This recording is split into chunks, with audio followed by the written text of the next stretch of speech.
Coming up on Arirang News, a resounding victory for South Korea's ruling party in Wednesday's general election. It'll have the biggest majority seen in 30 years, big enough to easily move ahead with its economic reforms and measures to overcome the COVID-19 pandemic. The South Korean government says it'll soon be making payments to households in the lower 70% of incomes to help them through the outbreak. Families of 4 will each get up to $800 each. And President Moon Jae-in says South Korea's response to the pandemic, praised around the world, is based in part on the lessons learned from the Sewol-ho ferry disaster, which occurred on this date 6 years ago. It's 5 p.m. here in Seoul. Thanks for joining us on Arirang News. I'm Devin Whiting.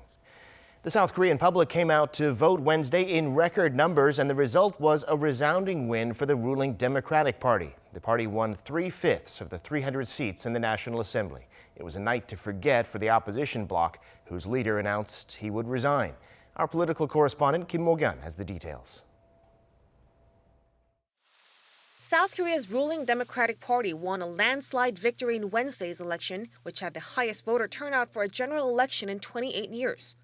The final results were confirmed early on Thursday afternoon, and they show the ruling Democratic Party secured 163 local district seats, while the main opposition United Future Party won 84 constituencies. 5 seats went to independent candidates and 1 went to the leftist Justice Party. When combining the results of the proportional seats, the ruling party and its satellite Civil Together Party took 180 seats, which account for 3/5 of the 300-seat parliament. The main opposition party and its satellite Future Korea Party took a total of 103 seats. With the results, the ruling bloc gained 57 additional seats compared to the previous National Assembly, while the main opposition lost 19 seats. The ruling party vowed to do its best to overcome the difficulties facing the nation. I feel a great sense of responsibility. We put forward overcoming the COVID-19 pandemic and reviving the nation's economy as our top priority, and we'll do our best to achieve this. We'll make concrete outcomes to fulfill the Moon Jae-in administration's initial promises. The 180 seats makes the ruling Democratic Party the largest ruling party in 30 years since the Democratic Liberal Party in 1990. And the 180-seat mark is significant in Korean politics as it's the threshold for votes to put the passage of a bill on fast track. This means that the ruling party will be able to pass bills without engaging in political squabbles with the opposition parties, except for constitutional revisions, which require at least 200 votes on the floor. The main opposition United Future Party, meanwhile, failed to turn the tables and block the Democratic Party's 4th straight win in national elections from the 2016 general elections to the presidential elections and the local elections. The chief of the main opposition United Future Party, Hwang Kyo-wan, announced his resignation as he took responsibility for the election results. Kim Mo-kyun, Arirang News. President Moon Jae-in says South Korea's highly acclaimed response to the COVID-19 outbreak is based in part on the lessons learned from the 2014 Sewol-ho ferry disaster. Taking to social media on Thursday to mark the 6th anniversary of the ferry's sinking, President Moon said the tragedy showed how deeply connected the people are to each other and that the people are again showing that they're one in the fight against COVID-19. President Moon said people's lives could look very different when the outbreak is over. The government, he said, will make thorough preparations and work hard to stop accidents like the sinking from happening again. The president also sent his condolences to the families of the 304 people who died in the Sewol-ho tragedy, promising that his administration will do its best to find out the truth about what happened. Now, the coronavirus pandemic has forced schools to close around the world. Some are moving classes online, including South Korea. The country's older students started last week, and from today, all grade school students from the 4th grade and up are learning from home. Choi Jung-yoon reports. After waiting for more than a month, the majority of students in South Korea are finally starting classes. 1st and 2nd graders in high school and middle school, as well as 4th to 6th graders in elementary school begin their first semester on Thursday with online classes. Students in their final years of middle and high school already started classes last week, while students in 1st to 3rd grades of elementary school will start on April 20th. So from Thursday, some 4 million students nationwide will be sitting in front of their computers to take online classes, all at the same time. Students will log on to one of 2 online class platforms provided by the Education Ministry to check for attendance. Classes are run based on 3 types, using real-time video conferencing, pre-recorded video lessons, and assignments. There are concerns whether the never-tried-before mass online education can run without technical glitches. The Education Ministry has advised schools to divide their classes across the 2 attendance platforms, and it will provide individual URLs for each class to log in, to avoid connection delays. With the pushback in the education calendar, South Korea's college entrance exam known as 수능 will also be postponed for 2 weeks and will take place on December 3rd. 최정윤, 아리랑 뉴스.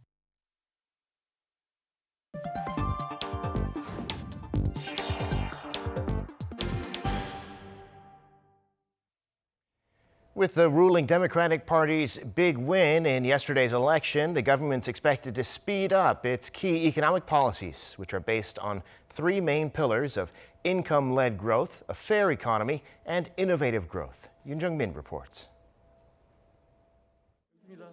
With the ruling Democratic Party winning a landslide in this year's general election, the government and the ruling party are to keep pushing their economic policies under the slogans of fairness and co-prosperity. The ruling Democratic Party has pledged to nurture venture firms and double the amount of vouchers used at traditional markets and mom-and-pop stores. It also said it will help to nurture the biotech, fintech, and AI industries. With the ruling party now having a majority in the National Assembly, the government will find it easier to get approval for its policies and budget plans. That comes as President Moon Jae-in now has 2 years left of his 5-year single term.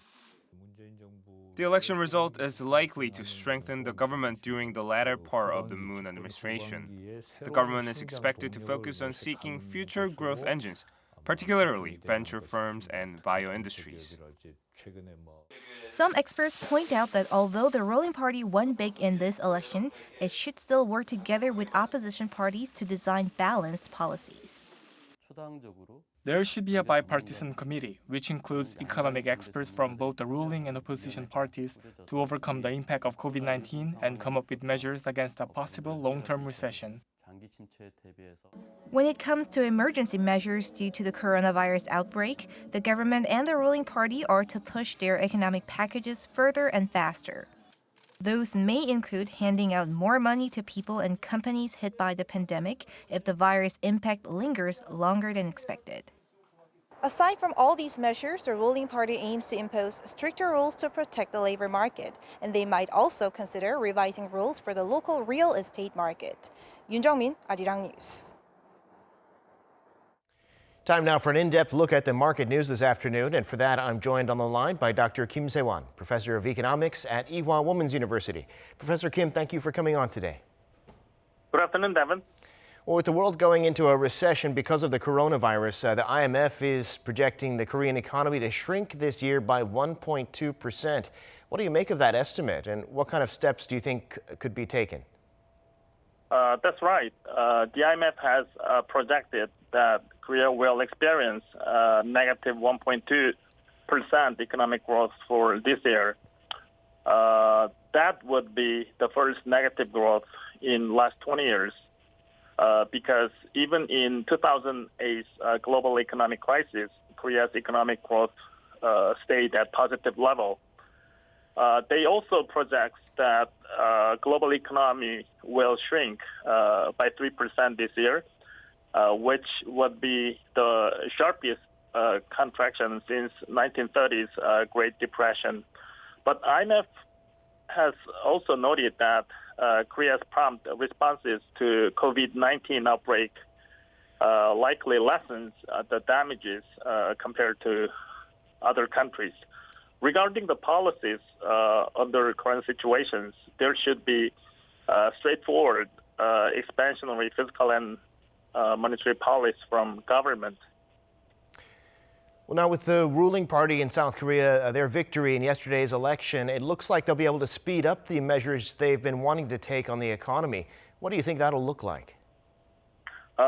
Yes, as we have seen from previous report, before the general election of yesterday, there have been quite a few policies to support businesses and households, like cashing out emergency relief income from government. Now, thanks to ruling party's landslide victory, implementing these emergency programs will be accelerated, and size of the relief packages can be even larger. But the concerns on increasing government debt will be forgotten for a while. Interesting. And overnight on Wall Street, stocks were down as the data coming out show the extent of the damage from the coronavirus shutdown. What's the story in the global markets today? In yesterday's market, U.S. stock dropped by 2.2% in S&P 500 return. Actually, in the last few days, U.S. market had a positive movements due to increasing hopes on recovery from the shocks of COVID-19 and strong government stimulation packages. But over 2 days, quite a few data that reflects U.S. economic situation has been released, and it was found that the status of U.S. economy is worse than expected, like major banks' profit decreased by 50%, and industrial production decreased by over 5%, and so on. Well, here in Korea, stocks were down early in the morning, but they recovered nicely. What happened in the Kospi and the Kosdaq? In early trading session of today, as you said, the Korean stock market was kind of mixed between Kospi and Kosdaq, but market is finished with neutral return or zero return in Kospi. In the last moment of trading session, there was a huge sales of foreigners, and that made from positive to 0% return for today in Kospi market. And there was positive return in Kosdaq market with 2.2% return for today.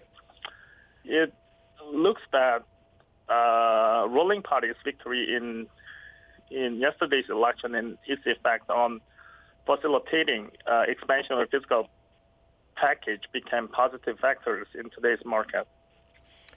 Well, and behind all this, we have oil prices, which have fallen to an 18-year low. Despite the deal to cut production, there's a fall of over 10%, and gold, meanwhile, rising for a fourth day in a row. Where do you see these two going from here? Even with production cut agreements between oil producing countries, oil price decreased to record low level, which is below $20 per barrel. The demand for oil dropped by over 30% after COVID-19 outbreak, and the demand is decreasing further along with U.S. oil reserve increase. So this weakened demand for oil and lower price of oil will be continued until coronavirus outbreak is terminated. And as long as demand for safe asset continues regarding the price of the gold price will stay strong. All right, Professor Kim, we'll have to leave it there for today. Always appreciate your insights. Thank you. Thank you very much. Now, the South Korean government has pledged an additional supplementary budget worth more than $5 billion to counter the economic fallout of the COVID-19 pandemic. Finance Minister Hong Nam-gi said in a meeting Thursday that as part of that, families of 4 or more in the lower 70% of incomes will soon be getting a payment of up to around $800. This is expected to help nearly 15 million households. This is on top of an almost $10 billion extra budget executed in mid-March. If approved, this extra budget will be the 5th under the Moon administration. The pandemic is wiping out economic growth around the world, but an IMF official is saying that the impact on the Korean economy will be less severe than in other developed countries. That's according to Lee Chang-yong, director of the IMF's Asia and Pacific Department, who was referring to the IMF's projection Tuesday that the Korean economy would shrink this year by 1.2%, while advanced economies would contract by an average of 6.1%. He attributed the difference to how successfully Korea has managed to contain the spread of the virus, which has helped it avoid a large-scale shutdown of its manufacturing and service industries. The G20 countries have decided to suspend debt payments for the world's poorest countries through the end of this year to help them get through the economic impact of the pandemic. That was agreed in a video conference meeting Wednesday of the G20 finance ministers and central bank governors. The countries that'll benefit are those defined by the World Bank and the UN as the world's poorest and the least developed.